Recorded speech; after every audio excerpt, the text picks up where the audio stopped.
BJP അവരുടെ തനിനിറം കാണിക്കുകയാണ് ചെയ്തത്. രാജ്യത്തിന്റെ അഭിമാനമായി രാജ്യം നേരിട്ടൊരു വലിയ വെല്ലുവിളിയിൽ നമ്മളെടുത്ത ഓരോ നടപടികളും അഭിമാനത്തോടെ രാജ്യത്തിന്റെ മുന്നിൽ അവതരിപ്പിച്ച് ആ ഫാമിലിയെ സംബന്ധിച്ച് നമുക്ക് അറിയാവുന്നതാണ്. ഒരുപാട് സർവീസ് രാജ്യത്തിന് നൽകിയിട്ടുള്ള ഒരു ഫാമിലിയാണ്. അവരെ പോലും മതം ജകഞ്ഞ് ഈ തരത്തിലുള്ള വിമർശനങ്ങൾക്ക് ഈ സംസ്ഥാനം ഭരിക്കുന്ന മന്ത്രിമാരിൽ കേന്ദ്രം ഭരിക്കുന്ന പാർട്ടിയുടെ ആളുകൾ തയ്യാറാവാന്ന് പറയുമ്പോൾ BJP അവരുടെ തനിനിറം കാണിക്കുക. ഈ തീവ്രവാദത്തെ നമ്മൾ പരാജയപ്പെടുത്താൻ ആഗ്രഹിച്ചതും പരാജയപ്പെടുത്തിയ എല്ലാ ശ്രമങ്ങൾക്ക് നേതൃത്വം നൽകിയതും രാജ്യം ഒറ്റക്കെട്ടായിട്ടാണ്. തീവ്രവാദികൾ ആഗ്രഹിച്ചത് ഈ ഇൻസിഡന്റിലൂടെ അവരെ ജീവനെടുക്കാൻ മാത്രമല്ല, നാടിന്റെ ഐക്യം കൂടെ കവരണമെന്നാണ് അവർ ആഗ്രഹിച്ചത്. അതിന് വിട്ടുകൊടുക്കാതെ ആ കൊല്ലപ്പെട്ട ആളുകളുടെ കുടുംബങ്ങൾ പോലും ധീരരായി ഇതൊരു പ്രദേശത്തെ ജനങ്ങളെയോ ജാതിയോ മതമോ വേർതിരിച്ച് കാണരുത് എന്നുള്ള സ്ട്രോങ് സ്റ്റാൻഡ് എടുക്കുന്നിടത്താണ് സത്യപ്രതിജ്ഞ ചെയ്ത അധികാരമേറ്റ ഒരു മന്ത്രി ഈ നാടിന്റെ ആർമിയുടെ ഭാഗമായി സേവനമനുഷ്ഠിക്കുന്ന ഒരാളുടെ കുടുംബത്തെ തീവ്രവാദികളുടെ സഹോദരി എന്ന് വിളിക്കുന്നത്. ഒരു നിമിഷം പോലും ആ പദവിയിൽ തുടരാൻ അവർ അർഹരല്ല. ഒരു നിമിഷം പോലും ആ പദവി BJP ആളെ പുറത്താക്കാൻ തയ്യാറാവണം.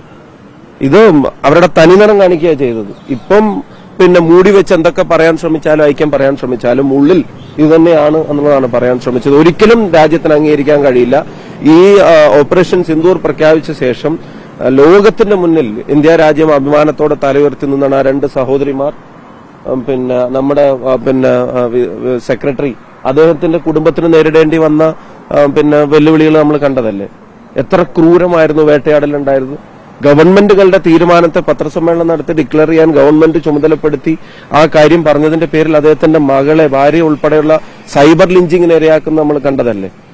അപ്പൊ അതൊന്നും രാജ്യസ്നേഹമല്ല. എത്ര കോൺഗ്രസ് പറയുന്നത് ട്രംപ് പറഞ്ഞതിന് ശേഷമാണ് ഈ യുദ്ധം അവസാനിപ്പിക്കുന്നത് തന്നെ അറിഞ്ഞത്. ട്രംപ് വീണ്ടും ആവർത്തിക്കുകയാണ് ഈ വ്യാപാരം നിർത്തും എന്ന് പറഞ്ഞതുകൊണ്ടാണ് ചെയ്യുന്നത്. ഇതുവരെ ഒരു മന്ത്രിതലത്തിലൊരു മറുപടി ഉണ്ടായിട്ടില്ല. അല്ല, എല്ലാ കാലത്തും ഇന്ത്യയെ സംബന്ധിച്ചിടത്തോളം കശ്മീർ പ്രശ്നം US പോയിട്ട് UN പോലും ഒരു തരത്തിലുള്ള മൂന്നാം കക്ഷിയുടെ ഇടപെടലുകൾ ഇന്ത്യ ഇതുവരെ നടത്തിയിട്ടില്ല. മാറി മാറി വരുന്ന ഒരു ഗവൺമെന്റും അത് നടത്തിയിട്ടില്ല.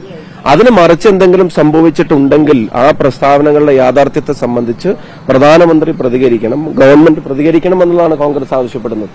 കോൺഗ്രസ് ഒരു ആരോപണം ഉന്നയിക്കുക, ഒരു ആക്ഷേപം ഉന്നയിക്കുകയല്ല. അതിന്റെ റിയാലിറ്റി ഫാക്ട് എന്താണ് എന്നുള്ളത് രാജ്യത്തിന് അറിയണം എന്നുള്ളതേ കോൺഗ്രസ് പറയുന്നുള്ളൂ. കൂടുതൽ കാര്യങ്ങൾ ദേശീയ നേതൃത്വം അതിനെ സംബന്ധിച്ച് പറയും.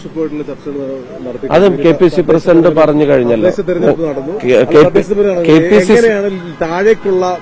KPCC പ്രസിഡന്റ് പറഞ്ഞതിനേക്കാൾ കൂടുതൽ ഒരു വരി ഇപ്പൊ ആഡ് ചെയ്യാനുമില്ല, കുറക്കാനുമില്ല. അദ്ദേഹം കൃത്യമായി ഇപ്പൊ പറഞ്ഞോളൂ.